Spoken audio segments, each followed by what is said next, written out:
एक संत वृंदावन में थे, तो कलकत्ता के एक सेठ जी आते थे, तो संतों को कुछ सेवाएं भेंट किया करते थे। तो एक दिन पूछा, महाराज विषयी पुरुष हूँ, बहुत धन है, भजन में मन नहीं लगता, वृंदावन आपकी कृपा से आ जाता हूँ, मुझे भगवान कैसे मिलेंगे? तो उन्होंने कहा कि यदि तुम वृंदावन के संतों का भंडारा करवाओ, हर महीने करवाओ, तो निश्चित भगवान की कृपा हो जाएगी, क्योंकि संतों के मुख से स्वयं श्री भगवान पाते हैं। उन्होंने शुरू किया वृंदावन में। अब इतना आनंद आया उनको, क्योंकि पाप नष्ट होने लगे, इतना आनंद आया कि एक महीने में वृंदावन में भंडारा करते हो और अपने कलकत्ता के लिए भी वो बस लाते, और जो संत चलना चाहे उनकी खान पान व्यवस्था करके अपने घर में भी ले जाते, सेवा करते, भेंट देते। मतलब संत सेवा का उनको एक नशा हो गया। एक दिन उनकी बस तैयार थी उनके यहाँ जाने के लिए। उनमें एक विरक्त संत जो मधुकरी मांग के पाते थे, कभी किसी से कुछ नहीं लेते थे, कभी किसी भंडारे नहीं जाते थे, वो आगे बैठे, और वृंदावन से वो जाते नहीं थे। तो सब संतों ने कहा, बाबा बैठे कहाँ, कोई बरसाने थोड़ी जा रही है, ये तो सेठ के घर जाएगी बस। वो कुछ नहीं बोले। सब लोगों ने सेठ से कहा, सेठ तुम्हें आज फल प्राप्त हो गया भगवान के भक्तों की सेवा का।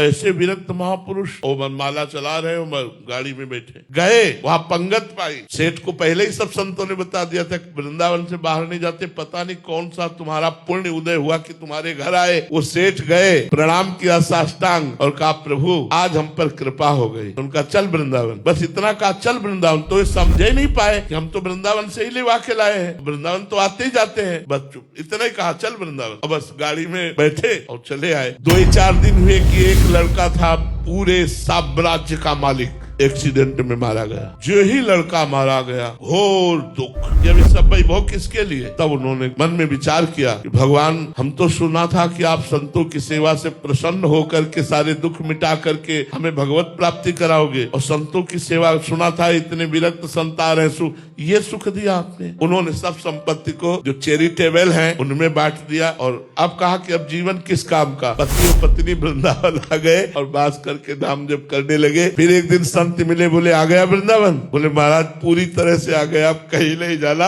और वृंदावन में शरीर दोनों का पूरा हुआ। ये है लीला। भगवान जब कृपा करते हैं तो ऐसी कृपा करते हैं कि अपने आप भगवान के पास आप पहुंच जाओगे। ये भगवान की कृपा नहीं, जिंदगी में वो माया नहीं छोड़ पाते, जिंदगी में मोह नहीं छोड़ पाते। संतों की सेवा का फल हुआ कि एक्सीडेंट रूपी लीला से उनका पुत्र भगवत धाम गया, और प्रगट में दोनों पति पत्नी वृंदावन वास करके भजन करके भगवत धाम को प्राप्त हुए।